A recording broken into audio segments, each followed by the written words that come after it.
Hello.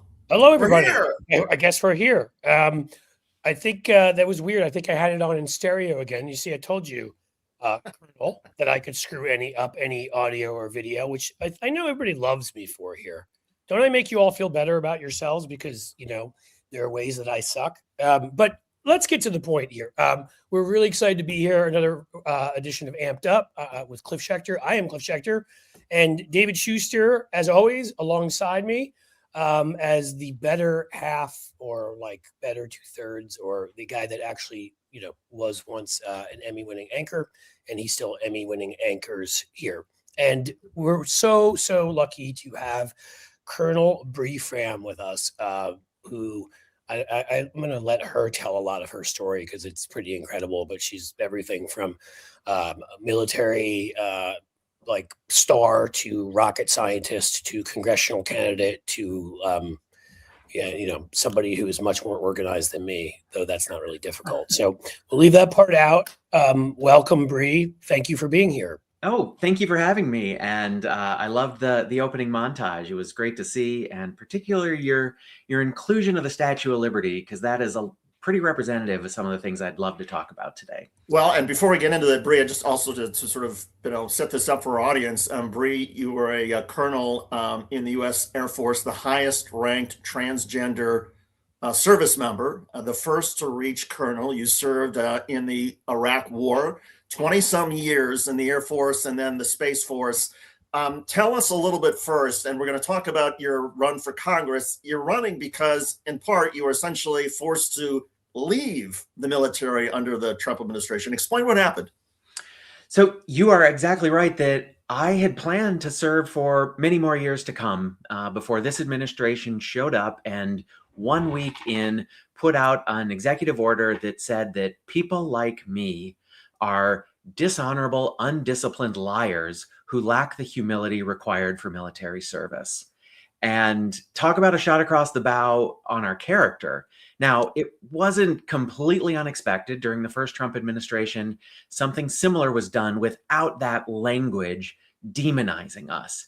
And the result the first time was that there was a ban on anyone who was trans joining the military, and no one who was currently in the military could come out and receive care and transition. But an exception for those of us that had already done so and were still serving. This time around, not only did we get those attacks on our character, but it was also saying no new people, but also a purge. We are going to throw all of you out, despite the fact that your service records are sterling. You met or exceeded every standard. And even, in fact, during the court cases that challenged this, one of the district court judges said, it's our service records that are Exhibit A, which prove the government's case is based on nothing but animus. Right. Still, Supreme Court let the government implement the policy, and we were all tossed out. Process is still ongoing. I'm sorry. I thought you were done. I'm going to try. I'm not going to interrupt a colonel. So even though I interrupt a lot, I'm going to do my best here. But didn't even I would think this isn't very much not normal, but am I correct in remembering recently that Stanley McChrystal stood up and spoke out in favor of trans, the ability for trans folks to be able to serve in the military? Didn't that just happen at I feel like it was a graduation or something of that nature? Well, this was actually my retirement event alongside 4 other trans service members. Sorry. Okay, my bad. That is absolutely okay. 5 of us from every service, except the Marines. We were missing a Marine who were forced out under this policy, did an event together. And General McChrystal was our presiding officer and one of the speakers. And I think what made it most clear was how he opened his remarks just to say, I don't know why I'm here. That's Look what at I the examples of the service sitting here on stage just next to me. This doesn't make any sense. And at that event, we couldn't even wear our own uniforms. They were sitting on a table beside us because had we worn them, we would have been brought up on charges. Now, you mentioned that you saw all of this coming, but still, when it finally happened, it must have been devastating, personally, professionally. I mean, what was going through your mind? Just the cost to this country as much as anything, that thousands of highly qualified service members, some of whom were doing their wartime mission deployed around the globe on battlefields, were all of a sudden going to be gone. There were going to be holes in units, holes that are not easily replaced. People who for decades had looked to their left or their right and seen this person who had their back, and then all of a sudden they're just told that person is no longer capable or qualified or in any way should be in the military. That's devastating, not just to those units, but to our national security. Yeah. I mean, that's what I was going to say and ask you. So, I mean, Trump always seems to go for a twofer, right? You know, he has to attack individuals and attack whatever their background may be, race or gender, or whatever it may be, and make that a part of it. But then, every time he does this, he's hurting our national security, and I assume that's compounded by all sorts of others who've been, resigned, and maybe some of them really did resign, but have been forced out. I did see, at least there was he apparently said at Davos he's now not going to invade Greenland. Apparently, maybe that's because everybody said, well, we'll attack you and stuff. Well, to be clear, he said he's not going to use force. He's still going to, I suppose, threaten tariffs and blackmail everybody and on and on. But at least of course, the military, at least for now, on this day, he says he's not going to use the military. Right. I mean, it's true that it could change, but I do feel like in this case, all of us speaking out, hopefully, pushed him. I mean, you never know with him, but some of his advisors, again, there are military folks, I assume, there who are still very loyal to the Constitution. And it helps when they hear outside voices, whether it be and it helps embolden NATO countries to say, we're not going to take this from the US. So, I mean, I guess this is my awkward transition to that. Overall, what are your feelings? Do you think that this is truly the end of that idiocy? I mean, again, militarily, yes, he's going to be him, which he'll wake up on the wrong side of the cave one morning and slap a tariff on somebody. But if Vladimir Putin had a wish list, Trump is fulfilling it every single day by dividing us and turning us away from our allies and the shared security and prosperity that we have built over the last 80 years. The fact that we had our allies sending troops to Greenland because of us is frightening. And I think that should be frightening to a lot of Americans. When Trump posted his little picture with an American flag covering Greenland, Canada, and Venezuela, that is the world seeing us as imperialist aggressors. This is a world we thought we left behind centuries ago. But this administration only seems to understand force and money. And that is incredibly problematic for the America that we know we can be, that we are better than that. We are not territorial aggressors. That doesn't make sense. If anything, we were always about inviting others to join us because we realized how much stronger we were together. And not just for altruism towards the world, that made us more prosperous here at home. His tariffs are the same thing because they are imposing tax on the American consumers. Bree, we want to ask you about the congressional run in just a sec, but it's my view, and you know more about this than either Cliff and I, because you actually spent 23 years in Air Force and Space Force. Donald Trump says he wants to build this golden dome, right? This missile defense system in Greenland, and that he says it requires Greenland being part of the United States. But as I understand it, I mean, Greenland has said, bring on as many troops as you want, bring in whatever equipment you want. Is there anything about Greenland being part of the United States, a sovereign to the United States? No. Is there anything about this that's nonsense? There is no reality to any of that. We have had a base there for decades. We do a critical missile warning mission out of a Space Force base there on Greenland. There is capability there. And that is the value that we have built with our allies because they let us put our forces, our systems, our equipment in their territory to make sure that we are providing global coverage for all of these things. There is nothing more that the United States would be able to do there that would be any different if we owned it, which makes no sense. Let Greenland and the people there decide that fate, along with Denmark. Right. They have a long relationship that we need to understand, but we have been champions of self-determination forever. There's nothing that says, give us your territory and we'll put additional defenses there, or in Ukraine to say, give us your rare minerals and we'll defend you. No, that is not the America that I believe in. Yeah, and if this is about rare minerals or metals in Greenland, I mean, the Danes and the people of Greenland have already said we're happy to make a deal where maybe we split the proceeds so that, whatever money Donald Trump's friends could make from extracting this stuff, at least some of it gets shared with the locals. But I want to ask you about the congressional run. So you're out of the military, you're trying to sort of figure out what to do. How did you arrive at the decision to say, okay, I'm going to run for Congress? Well, when the Supreme Court fired me, in essence, I had to decide, what is my next chapter? Because until that point, it had been, I am going to fight for my ability to serve, for the ability of thousands of others to serve. But at that point, those options were foreclosed. And so this is really my way of continuing my service. The oath I swore to the Constitution does not expire when the uniform comes off. This is me continuing to serve. And I believe that the experience that the military has given me, not just in being the best version of myself, but also in protecting others, whether that is truly around the world, keeping Americans safe on the battlefield or here at home, in leading complex programs, in planning the future of security, managing billion-dollar programs. That's experience that I can use for this country. All the education that this country has given me, multiple master's degrees to understand not just engineering, but also national security and the international environment, how the government works and how we can collectively as a whole United States government make American lives better.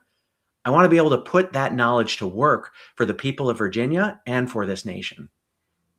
Yeah, well, that's awesome. We need much more of it. I want to point out for a second that, of course, the dome that Trump wanted to build was a golden dome. Anybody know? I mean, like it couldn't just be, couldn't just be a dome. It has to be golden, I'm sure. I mean, he's such a, okay. So in terms of your service, Bree, did you ever, I mean, because you were fighting this fight for a while before, of course, they then went and kicked you out. Did you ever find yourself along the way, in just a state, maybe emotionally or mentally, where you felt like giving up, where you felt like just saying, this country that was obviously, not most of us, but the jackals in charge right now were rejecting you. Did you ever feel like, why am I doing this? Never. There's one thing that I did not ever learn in my 23 years of military service, and that was how to surrender. There was no chance whatsoever that I would give up either for myself, for my family, for the people that I served alongside, or for the America that I believe in. I have a deep sense of faith in who we are, who we can be, and the founding promise that says we can be better tomorrow than we are today. That concept that America is an idea, one that we must continually renew and fight for, pursue life, liberty, and happiness. I can trace back my roots on one side of the family to service in the Revolution, and even before that to a member of Virginia's House of Burgesses in the 1650s. Wow. And so deep Americanism on that side. And then on the other three branches of the tree were 20th century immigrants and refugees, people that escaped from Germany in 1936, the day before the SS came to arrest them. Another part of the family came from Latvia and Ukraine. And then both of my grandparents turned around as soon as they were able and went back and fought in World War II because they knew what they were fighting against. They knew what they were fighting for. They were fighting for my opportunity to live freely. I believe in that same thing, that though I thought the fight that they had against Nazis was done, if I have to pick up that mantle today and carry it forward, absolutely, because my grandchildren, your grandchildren, deserve the same opportunities that I was given to grow up in peace with any possibility in front of me ready to be seized. Well, just saying quickly, I just want to point out quickly, and you've pointed this out in an article, David, I think one of your pieces, when we get to the point where Germany is sending troops to Greenland to defend Europe from America's fascism, we've truly gone around the bend. And no offense to Germany, but For those of us who are study history, it's sort of okay. That's where we are now. Go ahead, David. Well, Cliff, I want to pick up on the point that I think you were getting at, and maybe ask the question slightly differently. And that is, I think for a lot of us who have not served in the military but have a lot of admiration for the U.S. Armed Forces, I guess the question is, was it more difficult for you being in the military? How did the military handle you as transgender? I mean, is it more difficult? I mean, is the military good for, I mean, generally, are most of the troops supportive, or it's not an issue, or are there moments of bigotry and whatnot? So I'll share with you my experience, and I think this is vastly replicated through the majority of trans experiences in the military.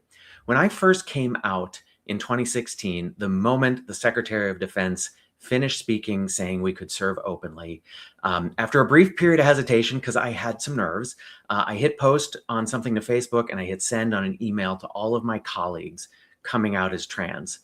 At which point I ran away. I went to the gym buried underneath the Pentagon. I hopped on the elliptical machine, and I went nowhere faster than I had ever gone anywhere in my life. But eventually I had to go back, sit down. One by one, my colleagues came over to me, shook my hand, and said, "It's an honor to serve with you." Oh. And I was floored, because it was my honor to serve with them. They were incredible people who embodied that military ethos that we talked about earlier. Look to your left, look to your right, got my back, great. Let's go accomplish the job that the American people have given us. And so fast forward through an amazing series of assignments and programs and people that I had the honor of working for, of leading, of working alongside. When the executive order came out and we knew this was coming, I would have colleagues, people that I didn't even know in many cases, walking up to me in the Pentagon saying, "I see you, I love you, you're amazing, go fight this, do what you need to do."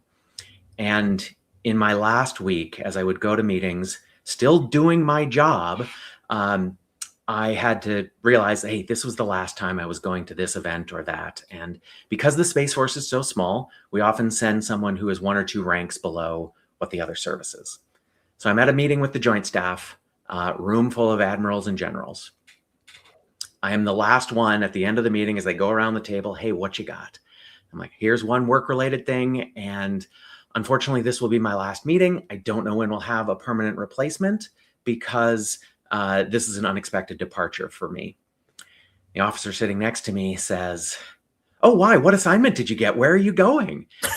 Because when I walk into a room, no one would see a trans person. They saw a colonel. They saw the uniform and all that represented.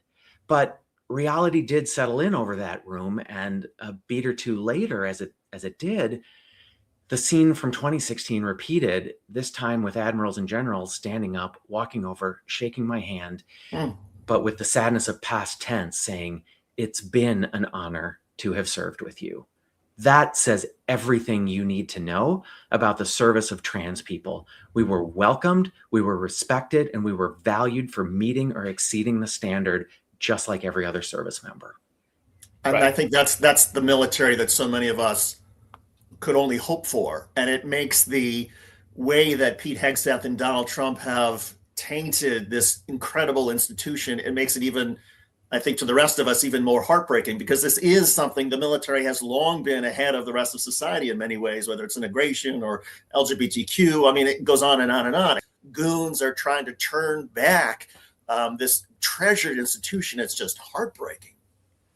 It's unimaginable to think of a military without the groups that had once been excluded, like African Americans, like women, that we saw how much stronger we got when we were able to tap into the talents of every American who wanted to serve. But we are going backwards in that right now. And where I really fear is for those other communities. Yes, trans people were several thousand plus individuals that are gone. But where's the looming retention crisis where women who saw every 4-star fired, almost all of the 3-stars fired? We had one of those fired 3-stars jump into a congressional race in South Carolina just yesterday. And that message is, you don't belong here. I mean, you fired the chairman of the Joint Chief of Staff, who was an African-American man who created maybe the single best recruiting video ever for the United States Air Force, when he sat down and talked about flying his mission and said, when I put my mask on, when I put my helmet on, you don't know who's in the cockpit of that jet. All you know is that it's an American airman kicking your butt. This guy was incredible, but we are sending a message. Pete Hegseth knows nothing. He is waging a war on the military and our future capability by saying there's only a small subset of people who belong here. The rest of you, fine at best, but we don't really want you here. And it so echoes history, right? I think of Truman, I guess, in 48, integrating, troops, and everyone's, oh, morale. It's always the morale thing that is going to disappear if we allow women in combat, if we allow, and your story just now, how powerful it is of everyone walking up to you. I mean, again, it is always the opposite of what right-wingers say it's going to be. Yeah, it was the same BS arguments used against every group that you were somehow unwilling or incapable of serving. And we have seen that repeated every time over the past 100 years. African Americans, women, LGBTQ folks, women again in combat. Every time those same arguments were brought up, and they were proven false by the capability of those people on the battlefield, Right, doing their wartime mission and earning the respect of their colleagues. because if I'm correct here, you're trans, but you've never had any bone spurs that have led you to run away from missions that you were supposed to be sent on. Am I correct in that assessment? 23 Put it on years the record. wearing the flag on my shoulder, deploying to where my country needed me to be, developing and delivering technology right from the laboratory to the battlefield that saved American lives. That was my job in the military. Thank you for doing that job, by the way. Bree, tell us a little bit about the congressional district in Virginia and who you would be up against and who currently holds the seat. Well, that's a great question, because Virginia is in the middle of a redistricting effort. We as a Commonwealth are going to vote on that in April as we move to a very different map, one we don't yet have. So there are going to be new lines and the chance to flip a number of seats. And so my plan, though I've filed in Virginia's 11th, is I will run in the district that I live in. I just don't know what that's going to be yet, and I might not for another 6 weeks or longer. But if you don't start now, if you don't jump into the race, by the time you have it, you're at a huge disadvantage. Sure. So that's why I wanted to make sure that we were putting out a message for Virginia voters that says, this is who Bree is. This is what she believes in. And regardless of what those lines are, she's going to be a fantastic candidate to represent you and take your issues to Congress.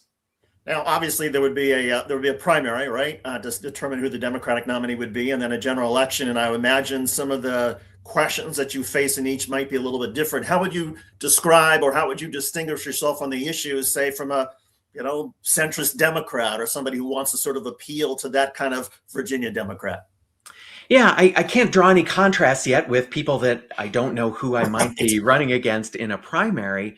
But I think the biggest thing that I can deliver are those national security credentials. I am a rocket scientist. I have planned and led billion-dollar no-fail programs and delivered results. So I want to take that and use that as I can actually get stuff done and provide this vision for who we can be, to talk about the American story, the Virginian story, in a way that actually motivates people, that brings new people in to vote, to get engaged with the political process, and more than anything, to stand up and push back, because our rights are under assault right now.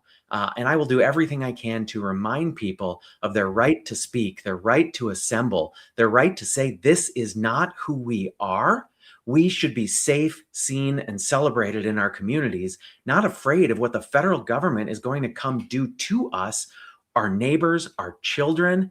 That terrifies me. And I mentioned having family that came from Germany.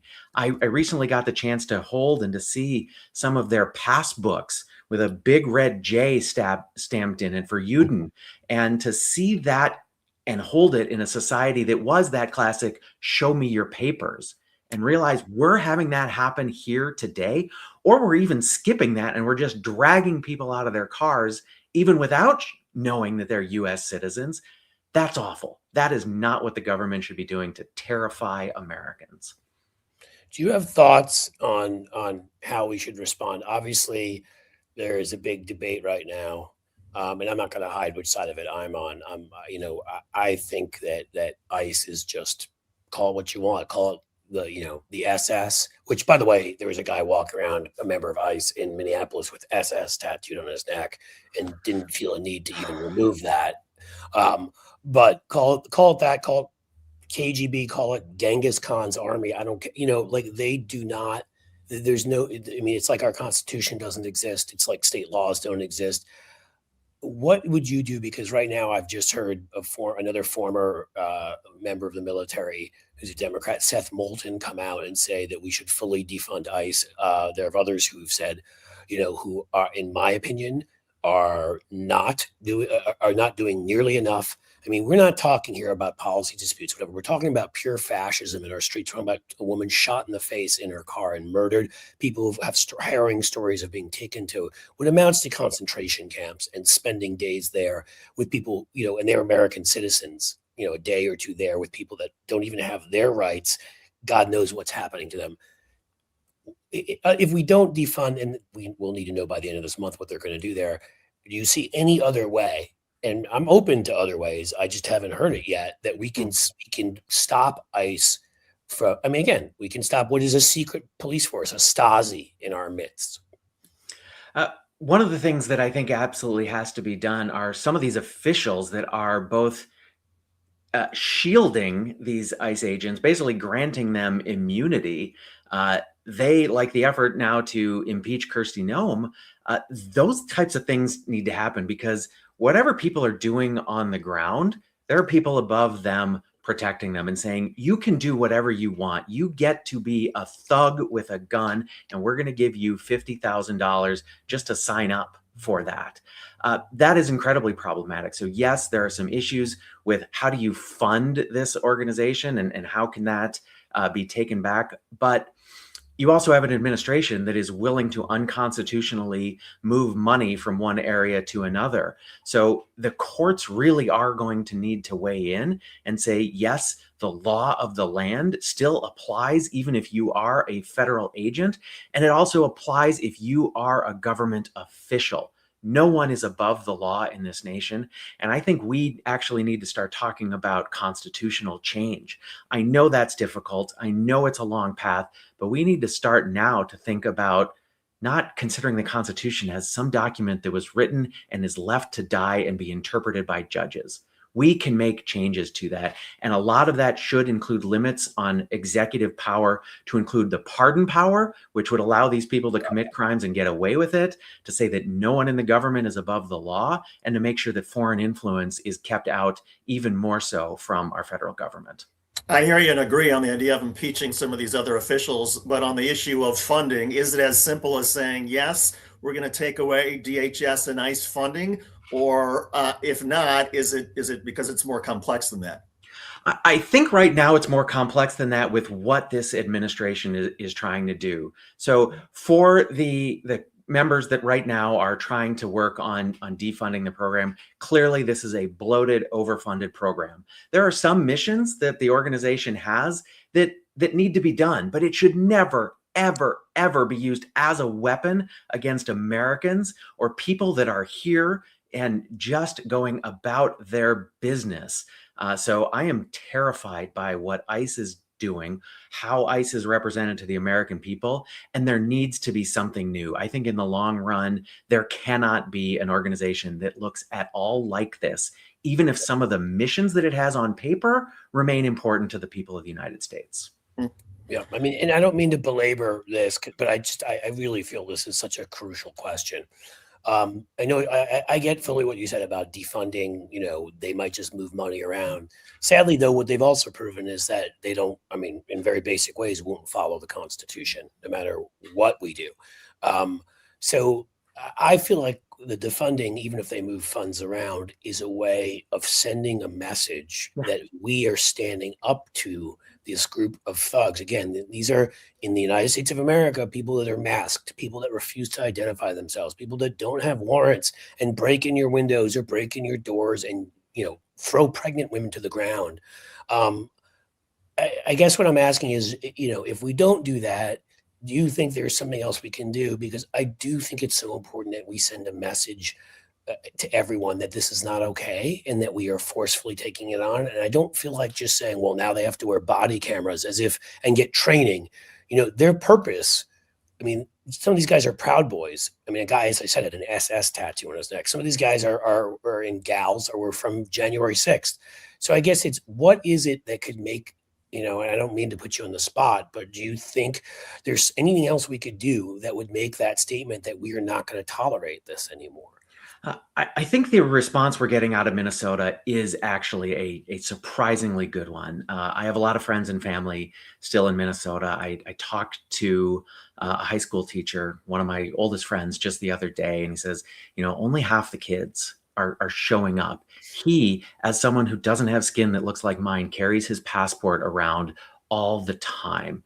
So what is actually being done to use those rights we talked about to assemble, to film, to hold accountable, it's going to be incredibly difficult to get this administration to stop without getting rid of this administration. So I think that is the biggest long-term goal that we have to have, is ensuring not just the Democrats take the House in 2026, hopefully the Senate as well, but in taking all three levers of power in 2028 as we vote in the House, the Senate, and a new president.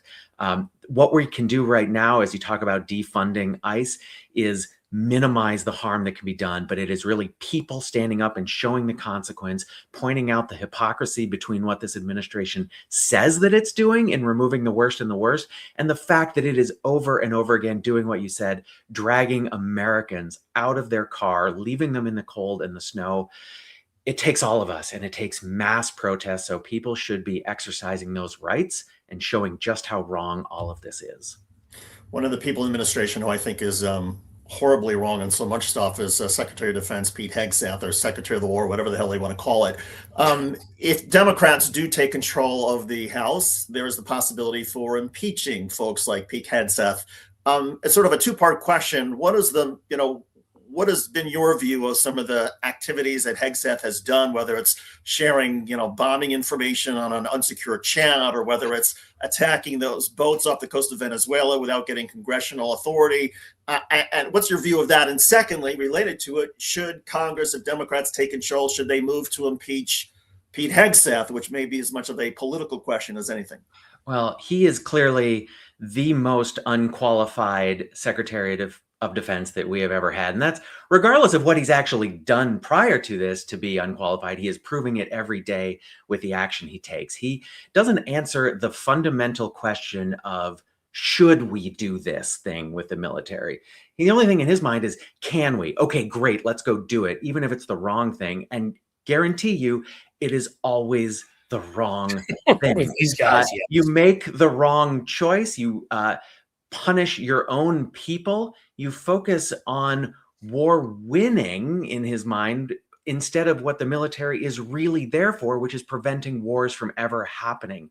It is only our job to win wars if they start. It is not our job to start them and to start conflict around the globe. So I would be hard pressed for you to give me an example of something that Hegseth has done that I remotely agree with, because he is weakening our force by focusing on the petty and the cruel, giving us, as I'm sure there is, and that we'll see as soon as the data shows it, a retention crisis. Because I know that I did not sign up to be part of a Department of War.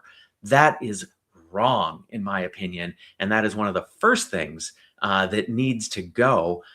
But I do like making the joke about this because, it's not a legal name and they've got to go to Congress to ask for permission to use it. And I think I know a thing or two about what that's like. And is this what the president means when he says transgender for everybody? We're going to start with the cabinet. We're going to make them be the ones that have to come up with a new name and ask for it from the courts. Sure. Great, Donald. Appreciate that. I'll be honest. I think it's just because, obviously, Department of War was there from the past and branding. Like, I was sort of surprised he didn't just call it the manosphere.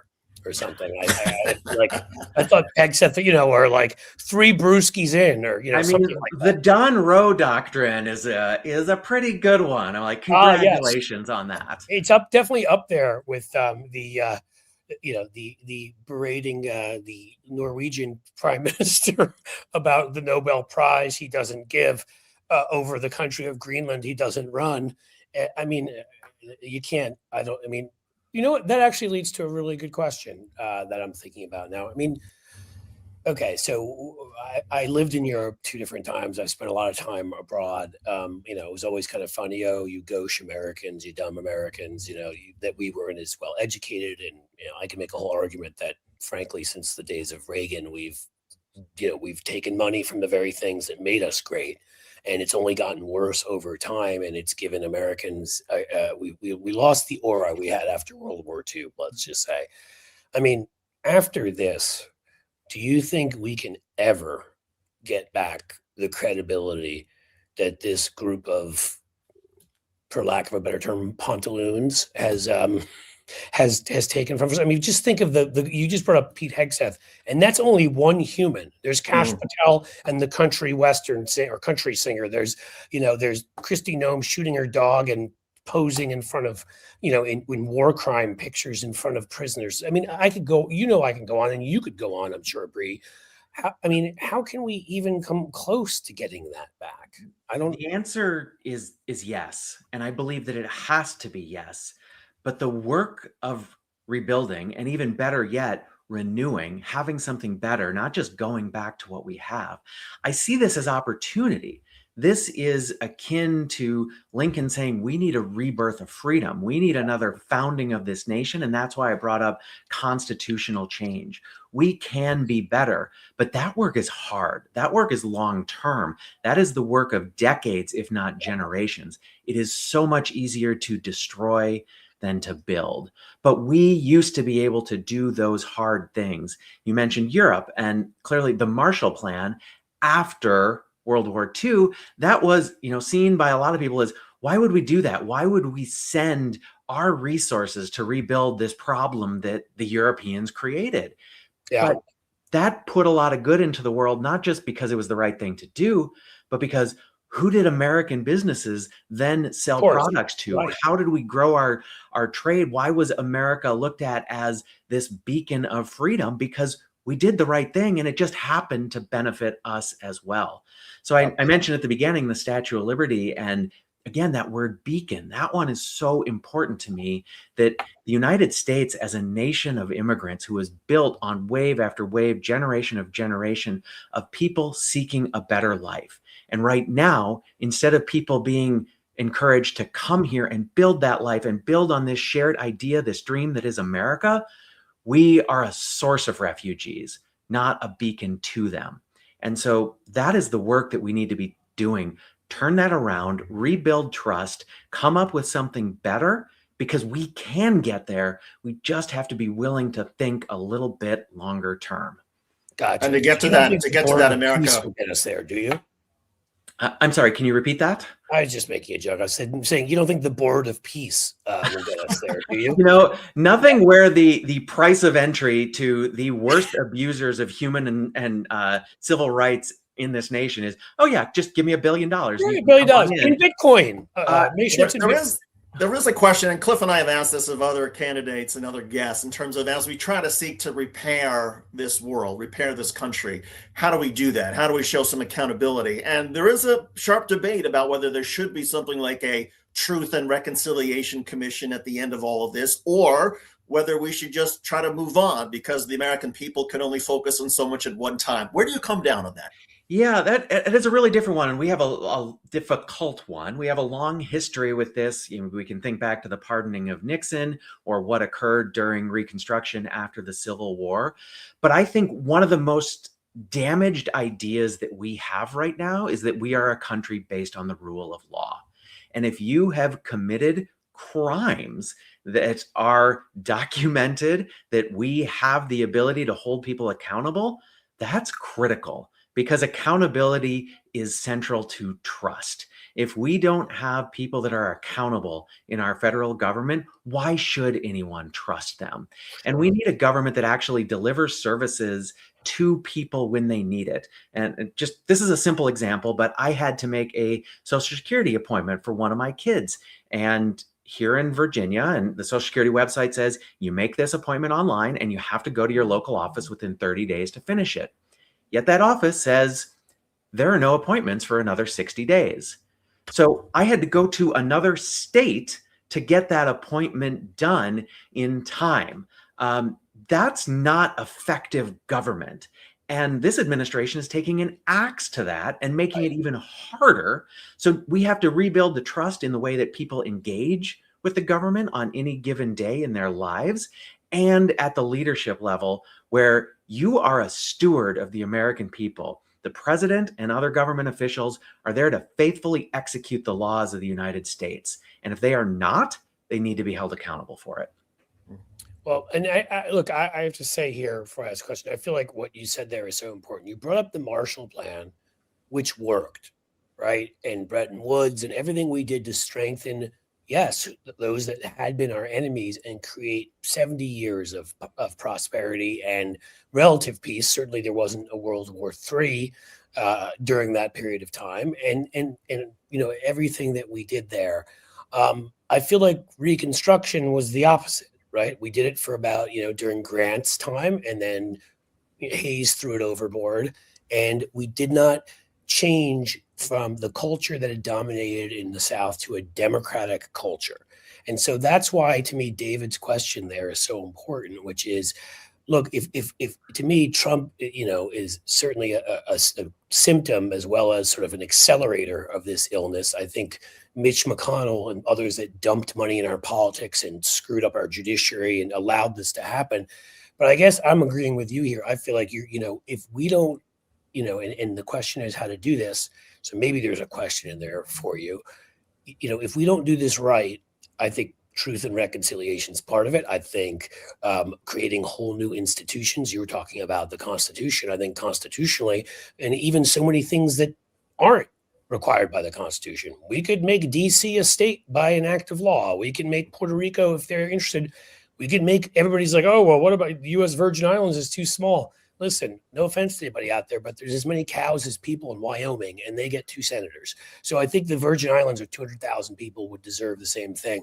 I think we have to think big. Same thing with the Supreme Court. When I realized that we haven't added anybody since 1869, and this country's grown 13 times over since then. There's nothing magic about 50 states. Absolutely. I'm sorry? There's nothing magic about the number 50 with the states. Yeah, so all of this, right? And there's nothing magic about 9 Supreme Court justices. And I hear people say 13, and I think, well, if you're taking this beyond just the political, the fact that they've stuffed it with these corrupt hack political types like Alito, you also have that they reject over 99% of cases. They can't handle their workload. That you could eat that. I really think we need more like 21 justices, or, you know, whatever we could build up. So, I mean, do you have some specific ideas along those lines of how we could move towards, you know, really living up to the promise of what's on that document of ours, and that goes beyond what we had in the past? I call it an FDR moment, but call it a Lincoln moment, call it a, you know, whatever you'd like. I think a lot of the secret to getting that effective government that is central is getting that trust back again with the federal government. It is not taking away funding from programs that support a well-executing government. What this administration did with DOGE was absolutely wrong. This was the chainsaw rather than the scalpel to areas where maybe could have been improved. But it is taking regulations and minutia that have crept in over the centuries and cleaning that out. So that's why I say we don't just go back. We have to reimagine some of our institutions that are incredibly important to who we are, but make sure their focus is on providing what the American public needs. And a lot of that really does come down to, do we trust our government? And that's where holding people accountable to what they are expected to do, not just by the law, but in many cases also by an oath, is really important. Because if we don't believe in our government, I don't mean to interrupt, but that you feel like that's the first step is regaining trust. And then from there, we can take the broader. Absolutely. We need leaders that we can trust that have the vision that can put some of this stuff in place. And that is incredibly important to the way we operate. I was just thinking of the Kennedy quote, ask not what you can do for your country, but ask not what your country can do for you, but what you can do for your country. That is actually a really hopeful vision where your country is doing the right things and you want to support it because the government is doing good. Oh. We have flipped that on its head because we know our government is in many cases doing the wrong thing. It is violating the rights of Americans. It is putting chaos into the world.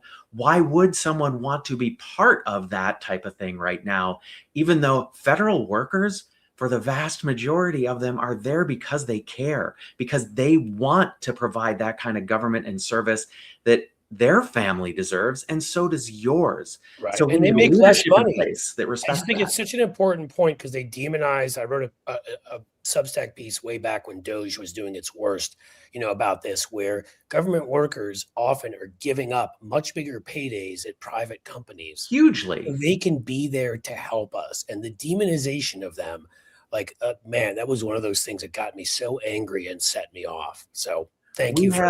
We have brilliant people working in every field of endeavor for the government. And just as you said, they are not there because they are seeking glory or riches. They are doing the critical things that keep you safe from disease, from foodborne illness, from natural disaster. And they are doing the science that enables our kids' future to be better than ours.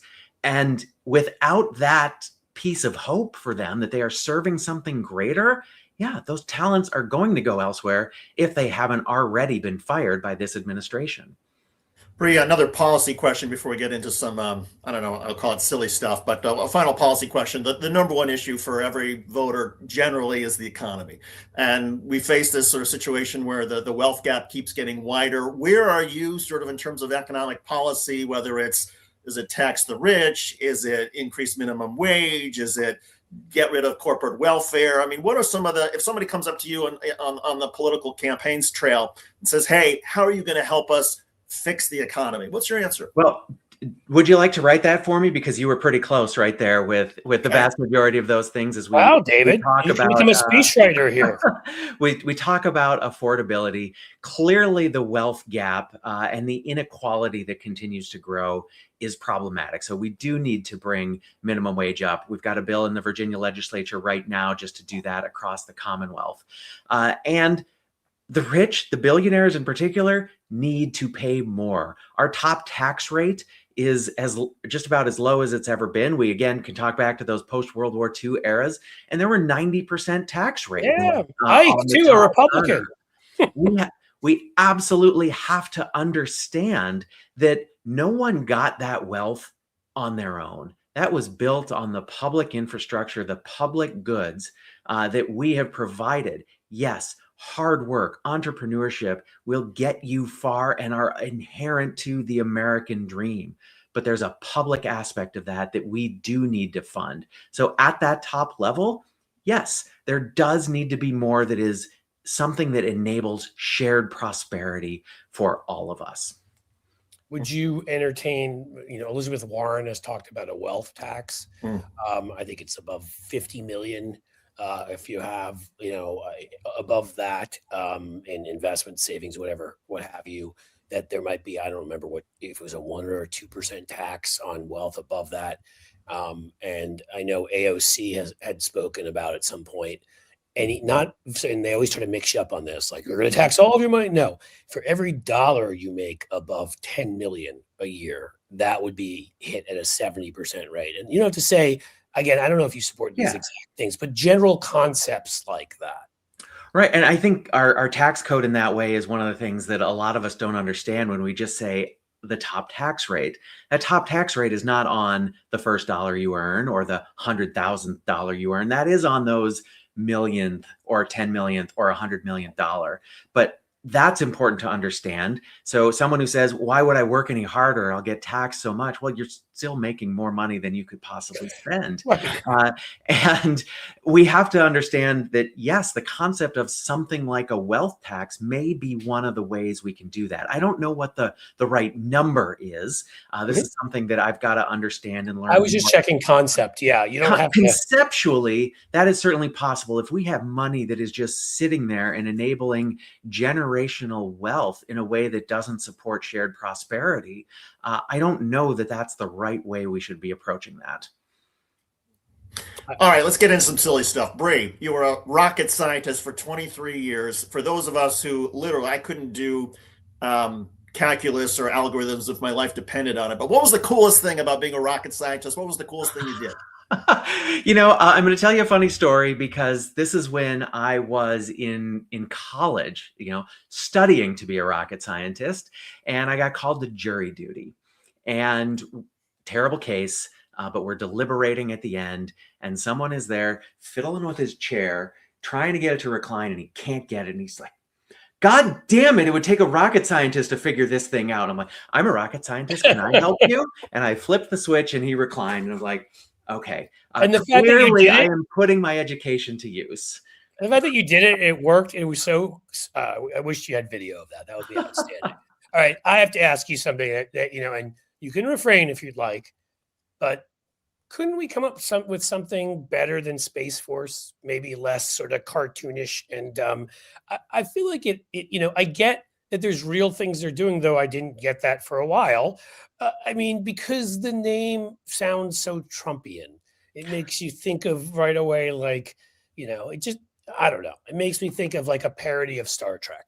Well, we're not Starfleet yet, but I actually think those 24th century ideals that were represented there, I would love that. Yes, are something to strive for. And yes. and I do want to point out that while a lot of people say, well, Space Force stole its imagery from Star Trek, that was an Air Force Space Command symbol, this Delta back in the 50s that Star Trek repurposed. So this is a little bit of us claiming our heritage. We could have a debate about what the name is. I'm just being, again, this is the silly part. We're having fun. No, I would talk about Space Force and space and rocket science all day, but I actually, in that, I have to get a little serious, because that mission is so critical. We cannot function as a modern society without space and the capabilities that we provide. So having Space Force there to protect and defend those capabilities that enable the world to function is absolutely critical. So a separate service that thinks about space first is really important. So I have to ask you quickly, because then David will jump in, but I can't let him stop me on this one. So while at Space Force, did you ever encounter any extraterrestrial friends of ours that you got a chance to chat with? Maybe they gave us some advice on there, like, God, you guys are screwing this. And that excludes some of the producers of Blue Amp Media who may have contacted you to be on this show. No, that's exactly. I've wondered that question with some of the people I met. I'm like, is that a human suit that you're in right now? Because that's a really weird thing that you're saying. But no, in general, my colleagues, everyone I work with, so amazing. But do aliens exist? Mathematically, I'd say yes. There's almost a certainty that they're out there. Will we ever contact them? Are they ever close enough? Do we have the energy to actually reach back and forth across the stars? Different question. But I'd like to believe that they're out there somewhere, and hopefully we can share a galaxy with them. And Bree, to be a colonel in the military, you are a leader, right? And so many of us, whether we're following sports or coaches or whatnot, there's something I think so intriguing about leadership and leadership in this day and age. What are the best sort of leadership lessons that you learned over the course of your military career and guiding people of all sorts of different backgrounds and races and religions and ethnicities and sexual orientation? What'd you learn? Well, there is so much to it, and I've written books on leadership, which has been a phenomenal journey to understand what it is about how leadership is not about a title or a position or formal authority. It is about a shared vision. It is about encouraging people to buy into something that can only be done together. Building those cohesive teams that can accomplish something far greater than any of you working alone or even at cross purposes, could do. And So one of the keys to that is explain the why. This classic military sense of, yeah, at some point you just need to do it. But in many cases, we need to tell why. Because to get buy-in from people, they need to understand it. And if they understand why you're doing something, they'll get behind it. They'll provide suggestions on how to do it better. And in that case, it's explain your why and create an environment where people feel free to contribute to it. That you are not going to rip someone's head off for providing a suggestion that is different than yours. You want to understand it. You want to incorporate that and make a better solution. So leadership is about getting that shared buy-in. And one of the other avenues I learned a lot about that, particularly through my transition, was the value of vulnerability. And vulnerability, not just as we so often conceive of it as weakness, but it's sharing a piece of your humanity, letting others in, building a bridge to connect. So when people tell me like that I'm some sort of monster, I would love the opportunity to just have a meal with them. As you mentioned, connect over a sports team, something that we enjoy, find that piece of shared humanity, and then move forward from there. Well, as long as you do University of Michigan, you can connect with David. So you know. Sorry, as a Minnesota undergrad, I cannot get behind that concept. Okay. Now we've got our issue. Did you ever? We just have a couple minutes left. There was one more I wanted to ask earlier. I remembered. Did you think after you left the military, were there any other ways that you thought, hey, I'd like to serve in this way or that way besides running for Congress? Did you contemplate any others? I did. There was certainly could have been work in the nonprofit sector, in advocacy, in other organizations that are doing this work to defend democracy. Because I am so proud of all Americans. I know we mentioned what's going on in Minnesota earlier. When you stand up and show us what values should be, to me, it's all about how do we lead with our values. And I hope those are good values that actually respect the dignity of all humans and allow us to pursue that life, liberty, and happiness. So that could have been one of the routes that I took, but this was an opportunity to show how we can be better as a nation, as a Commonwealth here in Virginia, how I believe we can work together to solve those really hard problems. And we can go back to Kennedy again, saying we don't do this because it's easy. We do it because it's hard. And this was one of those steps that was scary in a way. But if the uniform gave me anything, it was the courage to do hard things. And particularly when it's on behalf of others. That matters to me. That is deep at the core of who I am. And I hope I have the opportunity to be that for Virginians. Well, it does take an incredible amount of courage to step into the political arena at any level. And we salute you for that. And we also are so grateful to have had you on the program. Bree, for everybody who wants to sort of know more about you and contribute, and for Cliff and I, who are going to set up some fundraisers for you and everything else we can do to get you elected in some district in Virginia, where can people find you? What's the website for your campaign? Give us all the details. Looks like you got it right there on the screen at teambree.com. You can find out more about me, my career, what I believe in, and how we're going to fight to make a difference. So as you mentioned, every dollar counts. That is the barrier to entry in the political realm right now. And your support, that of your listeners, would mean the world to me, because it means we're going to be able to connect with the voters in the district and to be able to show that vision for an America that we can be, one that is better tomorrow than it is today and leads with its values. Well, I'll give Cliff the last word, but I think I know I speak for everybody at Blue Up Media that amidst all of the challenges that we face in this day and age, meeting somebody like yourself, getting an opportunity to talk with you, seeing your willingness to sort of put yourself out there to try to work for the greater good, it is inspiring beyond words. And so thank you so much for what you're doing and also for coming on the program. Thank you for having me. Thank you. And my final word is going to be pretty close to David's. I mean, we have our kids right now. My wife and I are rewatching The West Wing with them. And not because everything that happened in there is reality. And I, worked in politics for years and all of that.